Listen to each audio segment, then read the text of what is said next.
안녕하세요. 프램프씨입니다. 여러분의 구독과 좋아요는 큰 힘이 됩니다. 한국에서도 귀멸의 칼날이 상영되기로 하고 많은 일본 만화 팬들이 관심을 가지고 있습니다. 이런 현상에 대해 거의 매일 혐한 기사를 올리고 있는 극우 주간지 데일리 신초가 신이 났습니다. 한국에서 일본 제품이 인기를 끌고 있다는 것입니다.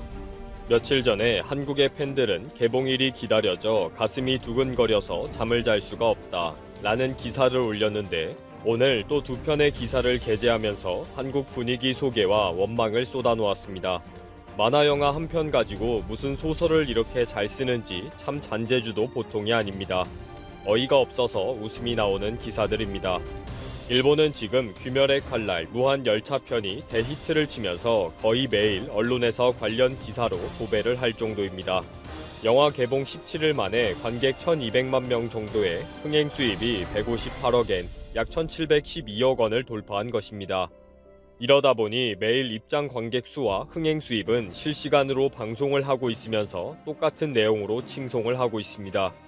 하루에도 수십 편의 기사가 올라오면서 감동이다, 많이 울었다, 또 보고 싶다 라는 반응을 지겨울 정도로 소개하고 있습니다. 이런 와중에 일본 언론사들이 이 만화 영화에 대한 한국의 반응을 계속 확인하고 있습니다. 특히 데일리 신초는 한국의 반응을 놀라운 망상 장문 솜씨로 기사를 만들고 있습니다. 드래곤볼과 슬램덩크, 원피스 등 일본의 만화는 한국에서 오래전부터 인기를 끌어왔다면서 한국의 곳곳을 찾아가 자랑하고 있습니다. 서울의 홍대 거리에는 원피스를 모티브로 한 카페 디 원피스가 있어서 일본 불매운동과 상관없이 상품들이 불티나게 팔리고 있다는 것입니다. 그리고 이웃집 토토로를 모토로 한 토토리의 숲도 전국적으로 체인점이 왕성하게 영업을 하고 있다는 것이고요. 귀멸의 칼날은 만화 단행본뿐 아니라 피규어와 열쇠고리, 티셔츠와 코스프레 상품 등이 한국에서 불티나게 팔리는 것을 확인했다고 합니다. 특히 주인공과 여동생의 피규어는 일본 아마존에서는 16,800엔에 팔리고 있는데, 한국에서는 46,900엔 가격인 하나 509,800원에 팔린다는 것입니다. 또 스페셜 5종 세트는 일본 아마존에서 29,800엔인데 한국에서는 76,600엔, 약 83만원까지 한다고 합니다. 이렇게 한국에서 귀멸의 칼날 상품이 과열되면서 실제 상품을 구입하는 것도 쉽지 않아서 많은 한국인들이 일본에 가고 싶다, 일본인 친구에게 부탁했다, 일본인들이 부럽다 라며 아우성이라는 것입니다. 일본에 거주하고 있는 한국인들은 부탁을 일일이 들어주고 거절하는 것이 힘들 정도이다 라고 하소연할 지경이라네요. 사실인지 확인은 안 되지만 비싼 가격에 팔리고 있다 보니 데일리 신초가 더 신이 난 것 같습니다. 이제는 일본식 라면집에도 한국인들이 줄을 서고 있는데, 일본 만화 피규어로 장식하는 것은 반드시 필요하기 때문에 사진 촬영 장소로 인기를 끌고 있다고 합니다. 그래서 일본 만화 피규어는 만화방이나 술집 등에서도 손님을 끌기 위해 거의 필수적인 장식품으로 자리를 잡은 지 오래되었다는 것입니다. 그리고 이제 12월에 개봉하는 귀멸의 칼날 무한열차편이 한국에서 개봉되기 때문에 관련 상품을 무차별적으로 매입하고 있다 라고 털어놓았다고 했습니다. 그래서 한국의 젊은이들은 불매운동은 애초부터 말이 되지 않는다, 일본 제품과 만화 등 좋아하는 것들은 불매운동 하지 않잖아, 선택적인 불매운동이다, 일본 제품은 수준이 높다 라면서 정부의 항의를 계속하고 있다고 결론을 내렸습니다. 이런 것이 과대과장, 침소봉대라고 하는 거죠. 한국을 샅샅이 뒤져서 취재하고 한국인들은 일본 제품을 사고 싶어 안달이 났다 라는 식의 자료를 모으고 있습니다. 특히 귀멸의 칼날은 아직 상영도 하지 않았는데도 전국에서 예매가 매진이 될 정도이고, 일본 만화 팬들이 애를 타게 개봉일을 기다리고 있다는 소식입니다. 지난 30일에는 한국의 팬들은 한국의 반일과 불매운동이 단칼에 파괴되었다, 개봉일이 기다려져 가슴이 두근거려서 잠을 잘 수가 없다 라고 했다는 제목으로 기사를 올렸습니다. 영화의 개봉으로 숨어있던 일본의 애정과 추종이 드디어 폭발했다는 것입니다.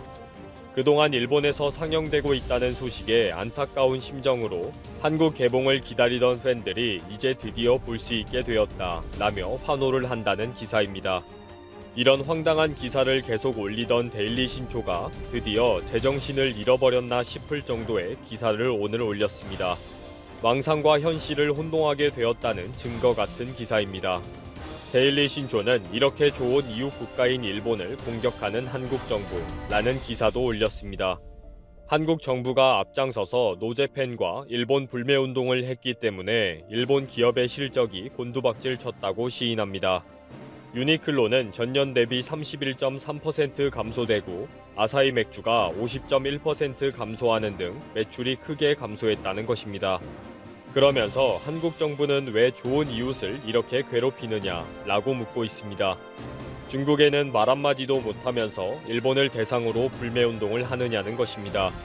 중국의 속국이 되어서 계속 핍박을 받고 협박을 당하면서 항미 원조라는 말에도 끽소리를 못하느냐고 빈정거리는 것입니다.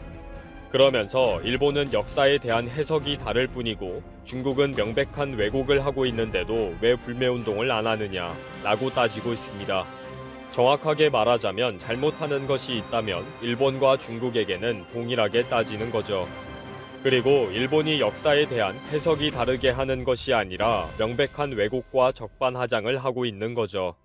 데일리 신초는 말을 아주 교묘하게 하면서 중국보다 우리는 더 착하다라는 식으로 한국을 비난하는 것입니다. 그리고 일본이 만화를 잘 만들어서 한국이 재미있게 잘 보고 있고 관련 상품으로 행복해하지 않느냐. 그러니까 좋은 이웃 국가이지 하는 논리입니다. 말인지 방귀인지 알 수 없는 헛소리네요. 데일리 신초 편집부의 양심은 얼어 죽었나 봅니다. 스스로 좋은 이웃이라고 자랑하는 것을 보면 말입니다. 또 일본의 뉴스 사이트 하버 비즈니스는 한국에 이미 귀멸의 칼날 광팬들이 많이 있다고 하면서 영화 개봉일을 손꼽아 기다리고 있다고 소개합니다. 한국의 위키리스트인 나무위키에서 오래전부터 귀멸의 칼날에 대한 자료를 모은 한국인들이 많다는 것입니다. 특히 한국인들은 작품의 구성과 내용 중에 일부 오류가 있다고 하면서 아주 치밀하게 분석하고 지난해 브리티시 드림을 쫓아 영국에 밀입국하려다가 컨테이너 안에서 안타깝게 목숨을 잃은 베트남인들의 마지막 음성이 공개됐다. 29일 AFP 통신과 데일리메일 등에 따르면 지난 27일 영국 중앙형사재판소의 베트남인 밀입국자 집단 사망 사건 재판에서 밀입국자들이 컨테이너 안에서 숨지기 전 마지막 절박했던 순간들을 짐작하게 해주는 음성 메시지 등이 공개됐다. 영국에 밀입국하려던 이들 베트남인은 작년 10월 23일 영국 남동부 에식스주 한 산업단지의 컨테이너 안에서 질식사한 채 발견됐다. 이들은 15살 아이부터 44살 어른까지의 연령대였는데 미성년자도 10명이나 포함돼 있었다. 밀입국자들은 빛이 들어오지 않아 컴컴하고 내부 온도가 최고 38.5도까지 오른 고온의 컨테이너에서 12시간 이상 갇혀 있다가 질식해 숨진 것으로 조사됐다. 재판서 공개된 내용에 따르면 밀입국자들이 숨은 컨테이너는 작년 10월 22일 오후 3시께 벨기에 제브리주항에서 영국 퍼피트항으로 가는 화물선에 실렸다. 밀입국자들이 탄 컨테이너는 노천갑 안에 놓였다. 14도 안팎의 기온과 비바람을 고스란히 견뎌야 했던 셈이다. 실제 같은 날 오후 6시 25분에 촬영된 한 밀입국자의 셀카에는 땀 흘리며 더워하는 모습이 고스란히 담겼다. 이로부터 1에서 2시간 뒤 밀폐된 공간에서 호흡 곤란을 느낀 밀입국자들은 외부로 연락을 시도하기 시작했다. 이들은 말도 안 통하고 물정도 어두운 타국에서 막다른 상황에 몰리자 본국의 베트남 경찰 긴급번호로 전화를 걸었으나 통화에 성공하지 못했다. 당시 25세였던 응우옌 토뚜어는 가족 앞으로 녹음한 휴대전화 음성 메시지에 미안해. 이제 너를 돌볼 수 없어. 미안해. 미안해. 숨 쉴 수가 없으라고 남겼다. 그는 가족에게 돌아가고 싶어. 잘 살아야 해라고 가족의 안녕도 빌었다.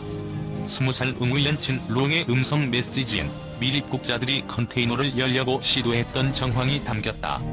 숨을 쉴 수가 없어. 미안해. 이제 가야 해라고 말하는 루옹의 목소리 뒤로 여러분 엽시다라고 말하는 목소리가 녹음됐다. 루옹은 이후 음성 메시지에선 가족들에게 미안해, 모두 내 잘못이야 라고 말했다. 이는 루옹의 유언이 됐다. 해당 음성 메시지엔 다른 밀입국자가 그는 죽었어라고 말하는 것이 녹음됐다. 베트남인 밀입국자 집단 사망 사건으로 밀입국자들이 탄 컨테이너를 옮긴 트럭 운전사 모리스 로빈슨이 과실치사와 밀입국 공모 혐의로 기소되는 등 4명이 재판에 넘겨져 재판을 받고 있다. 로빈슨은 항구에서 컨테이너를 실은 직후 컨테이너를 열어 밀입국자들의 시신을 봤지만 바로 경찰에 연락하는 대신 다른 피고인들과 통화했고 산업단지 주변을 뱅뱅 돌았던 것으로 조사됐다. 태풍 몰랍의 강타 베트남 피해 눈덩이 최소 94명 사망, 실종. 베트남 중부지방을 강타한 제18호 태풍 몰랍으로 최소 94명이 숨지거나 실종되는 등 피해가 눈덩이처럼 불어나고 있다. 29일 VN 익스프레스 등 현지 언론에 따르면 몰랍에는 전날 정오께 시속 145km의 강한 바람을 동반한 채 베트남 중부 다낭 남쪽으로 상륙한 뒤 열대성 저기압으로 약화했다. 이 때문에 300mm 이상의 폭우가 쏟아진 꽝남성의 마을 3곳에서 잇따라 산사태가 발생해 주택이 매몰되면서 19명이 숨지고 45명이 실종됐다. 또 12명이 부상했다. 또 28일 오전에는 인근 꽝라이성과 잘라이성에서 주택 붕괴 등으로 4명이 목숨을 잃었다. 이에 앞서 27일 오후에는 베트남 동쪽 해상에서 어선 2척이 침몰하는 바람에 선원 26명이 실종됐고 이 가운데 12명이 29일 숨진 채 발견됐다. 이와 함께 곳곳에서 주택과 농경지 침수, 시설물 파손 등 재산 피해가 속출했고 이재민 4만여 명이 발생했다. 다낭 주재 한국 총영사관은 교민 주택과 상가의 창문이 강풍에 깨지는 등의 피해가 보고됐지만 우리 국민의 인명피해는 발생하지 않았다고 밝혔다. 기상당국은 31일까지 최고 700mm의 비가 더 내릴 것으로 예보하고 피해 예방에 만전을 기해달라고 당부했다. 베트남 중부지방에서는 이달 초부터 몰라베가 접근하기 전까지 홍수와 산사태 등으로 130명이 숨지고 20명이 실종되는 등 이미 상당한 피해가 발생했다. 베트남 자연재해로 인한 연간 손실액은 110억 달러. 보고서는 국가적으로 자연적 충격은 매년 PPP 기준으로 평균 81억 달러 상당의 민간 및 공공자산 손실을 유발한다고 밝혔다. 즉, 실질적으로는 27억 달러다.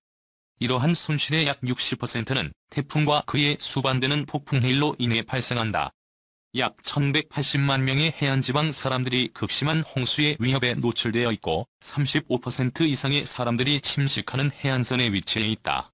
공공병원 및 보건소의 26%와 학교의 11%가 해안가 홍수에 노출되어 있어 가장 필요할 때 중요한 서비스를 제공할 수 있는 능력이 저하되는 등 필수 공공 서비스도 위험에 처해 있다.